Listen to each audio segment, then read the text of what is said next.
ప్రయాగ్రాజ్ లో జరుగుతున్న మహాకుంభమేళాకి వీఐపీలు క్యూ కడుతున్నారు. AP deputy CM Pawan Kalyan కుటుంబ సమేతంగా కుంభమేళాలో పుణ్యస్నానాలు చేశారు.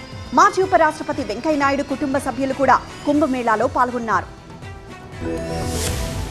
AP deputy CM Pawan Kalyan Uttar Pradesh లోని ప్రయాగ్రాజ్ లో జరుగుతున్న మహాకుంభమేళాకు హాజరయ్యారు. ఇవాళ మధ్యాహ్నం ప్రయాగ్రాజ్ చేరుకున్న పవన్ సతీమణి అన్నా లెజినోవా, కుమారుడు అఖిరానందంతో కలిసి పుణ్యస్నానం ఆచరించారు. వీరితో పాటు టాలీవుడ్ దర్శకుడు పవన్ సన్నిహితుడు త్రివిక్రమ్ శ్రీనివాస్ కూడా అక్కడే ఉన్నారు. ఈ సందర్భంగా పవన్ తో పాటు కుటుంబ సభ్యులకు స్థానిక పోలీసులు భారీ భద్రత ఏర్పాట్లు చేశారు. కుంభమేళాలో తొక్కిసలాటలు, అవాంఛనీయ ఘటనలు జరుగుతున్న నేపథ్యంలో పవన్ కు పుణ్యస్నానం పూర్తయ్యే వరకు రక్షణగా నిలిచారు. తాజాగా ఆధ్యాత్మిక పర్యటనలు చేస్తున్న పవన్ కళ్యాణ్ కుంభమేళాకు వెళ్లి పుణ్యస్నానాలు ఆచరించడం ప్రాధాన్యం సంతరించుకుంది. యూపీలోని యోగి ప్రభుత్వం కుంభమేళాకు ఏర్పాట్లు బాగా చేసిందని పవన్ అభినందించారు. సంస్కృతి, భాషాపరంగా భారతీయులు వేర్వేరు అయినప్పటికీ ధర్మం పరంగా అంతా ఒక్కటేనని పవన్ అన్నారు. దానికి ప్రతిబింబం కుంభమేళా అని తెలిపారు. కుంభమేళాలో పాల్గొనడం తన అదృష్టమని పవన్ కళ్యాణ్ అన్నారు. ఈ నెల 26తో కుంభమేళా ముగియనున్న నేపథ్యంలో సాధ్యమైనంత త్వరగా ప్రయాగ్రాజ్ కు వెళ్లి పుణ్యస్నానాలు చేసేందుకు భక్తులు బయలుదేరి వెళ్తున్నారు. ఇదే క్రమంలో మాజీ ఉపరాష్ట్రపతి వెంకయ్య నాయుడు కుటుంబ సభ్యులు కూడా కుంభమేళాలో పుణ్యస్నానాలు చేశారు.